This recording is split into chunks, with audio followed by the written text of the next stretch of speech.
Welcome. Today we're going to talk about answering this question, what does $1 trillion look like? And the reason we're doing this is because in the news there's a lot of information that says that our federal government is going to have $1 trillion of debt.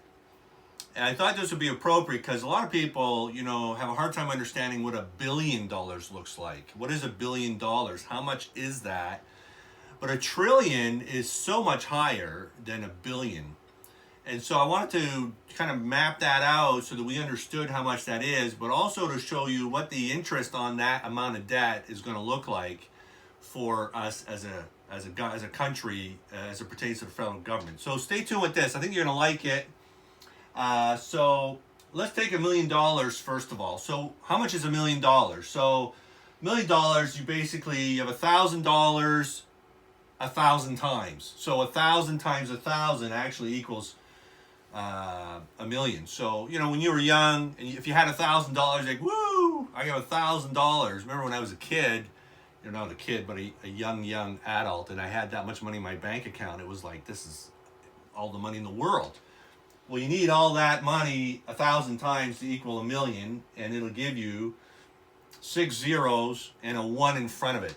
So it's a 7-digit number, $1 million, right? And then a lot of us are familiar with what $1 million looks like.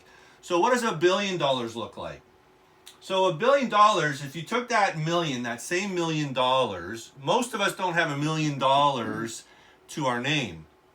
So if you took that million and you multiplied it by 1,000, so it's $1 million 1,000 times. A lot of people, they'll work a lifetime and they still can't save $1 million. They can't have $1 million in investments. Some people do.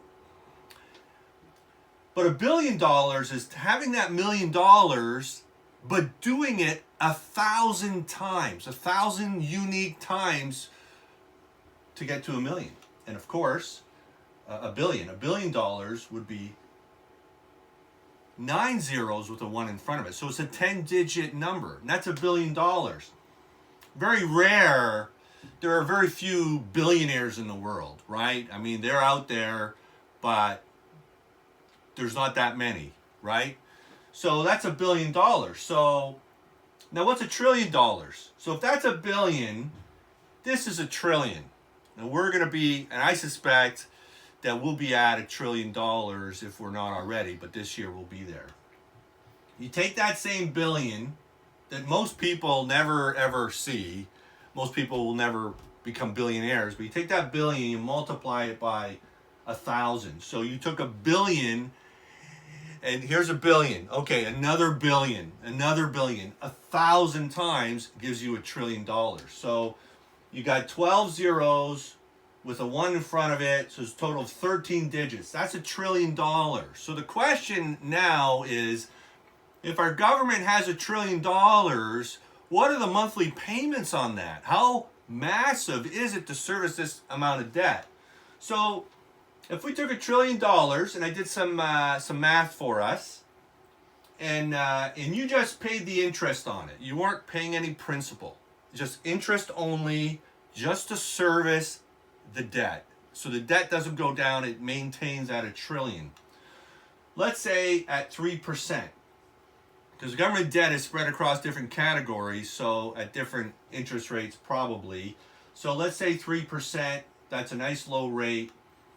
So in a year, what would it cost just to pay the interest on $1 trillion? It would be $29.8 billion.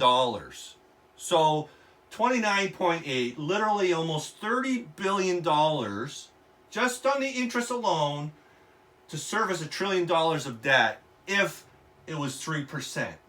So then, if that was close to reality, right? And then the government says, oh, in our annual budget, we're going to have a $30 billion shortfall. Well, in their budget, 30 billion of it had to go to service this debt, right? So, and the same thing in our lives. If we have too much debt, we're going to be restricted on what we can accomplish.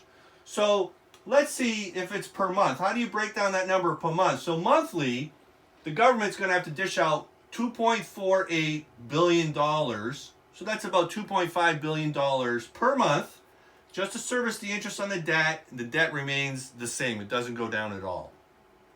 So what about if that trillion was at 4%? So right now, interest rates are low, but what happens if you're hanging around $1 trillion and interest rates start rising in 3 or 4 years, right? So at 4% to service it per year, you would need $39.6 billion. Literally $40 billion to service $1 trillion at 4%, and you're not paying any principal on the debt. You're just servicing the interest on the debt. So per month, that would end up being $3.3 billion if interest rates go up on the federal debt. So anyways, I wanted to show that to us because although the government are doing a lot of good things by supporting us financially, and in this time, they really need to stimulate and support and help. But as a government, when times are good, government should be paying down the debt so that when the next big recession comes, they're going to spend lots of money. So you got to have a balance in the good times where you drive down debt because you know the bad times are eventually coming.